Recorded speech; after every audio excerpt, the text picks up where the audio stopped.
Hey guys, our topic today is the importance of preparing for retirement. Are you prepared for retirement if you want to retire at 62 or 65?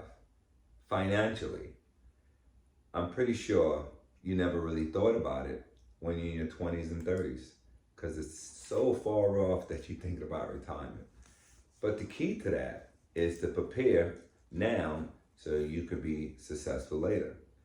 If you have a 401k, you need to maximize it. You need to make investments. If you have a business, you need to do a Roth IRA. It's so many things, and the bottom line is we just don't know. But we have Ms. Clark here that she's in an independent living business and senior living where that, thank you for coming on the show, Ms. Clark. But give us a little background of when we talk about preparing for retirement, when somebody comes to come into your facility, do you check their finance? How do you know if they're prepared to even live? And what is the prices for something like that? Well, those are some really, really good questions. Depending on if you're going into independent living, assisted living, memory care, or skilled nursing, Okay. everyone has their own requirements. But I focus mainly on independent living. So no, we do not ask for receipt of income. So we trust that if they can afford to pay it, they can afford to pay it. Wow, you guys are good because me as a landlord, we do credit check, we do background check, we do pay stuff. I need social security card, I need ID. So you don't ask none of these things. You just take these people's words for.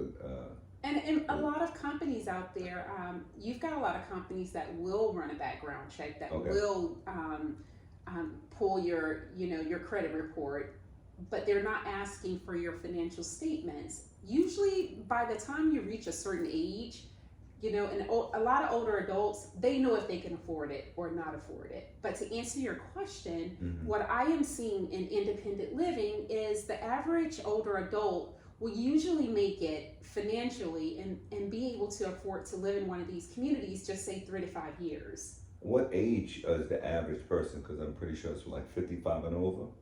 Well, majority of these communities out there, yes, you must be 55 to actually qualify to to live into one of these communities. But Okay. I've I'm got 56, communities. so it's just like, okay. But I've got communities. Once you're 55, yes, absolutely, you're able to move into one of these communities. But I will tell you, the average age that I see in my community is just say anywhere between 80 to 85 years old. Okay. And believe it or not, I've got residents that are 101, 102, and 103 years old. Wow. Absolutely. So, because we're living longer, so if you don't prepare, you actually can run out of money. You sure can. So what happens with them? You evict them? I Well, mean, it no one sounds. wants to evict an older adult. But one of the things I can tell you is usually what happens is that if they're going to run out of money, the adult kids that are maybe possibly handling mom's or dad's money, they know that the funds are going to usually run out, Okay. and they will come to us and say, Miss Clark, mom's money is running out. And because we try to partner with everyone in the area, if we do have someone to refer them to, then we do our best to try to do so. But what I can tell Refer you, them to someone cheaper? absolutely. And we can talk about that because that'll go into a whole different conversation as far as income-based senior living communities. But I don't want to stray away from the topic today. Right. But to your point, what is the solution more time than others is moving back in with the adult kids. I mean, how many times have you seen someone and they're taking care of their mom or taking care of their father? Right. Well, I tell you, young people out there, just hearing this from Ms. Clark, that's kind of scary because one, I know I want to be in a situation like that and put that burden on my children. All right. So it's so important while you're young to be able to invest your money properly. I think a lot of times when you're, of course, when you're 25, 30 years old, you're not thinking about that, right? You're thinking about the next car you buy, the vacation, the clothes, and all of those things is really not that important.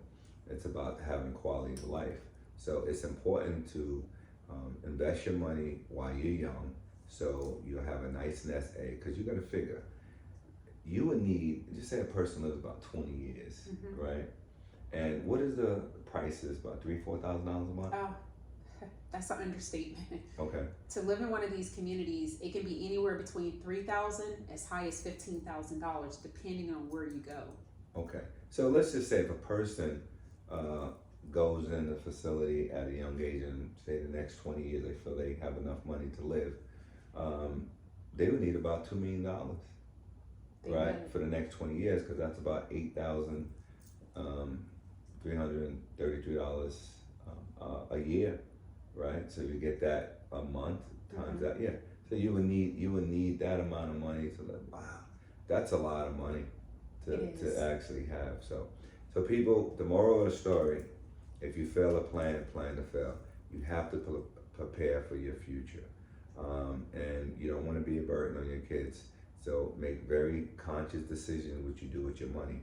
The other thing is, with me working for the city, we had a 457, right? And you're able to put a certain amount of money, but when you're age 50, you can actually do a 401k on top of your 457 to be able to catch up. So the thing is, taxes and inflation keep going up. It's just really sad. I've read an article where so many people in their 70s have to go back to work. So it's real serious out here, guys. So listen, prepare for today so you can live good tomorrow. All right, guys, we'll see you in the next video. And subscribe to our channel at Straight Talk Today. And if you have any other topics that you want us to talk about, please drop us a line and we'll talk about it. Thank you.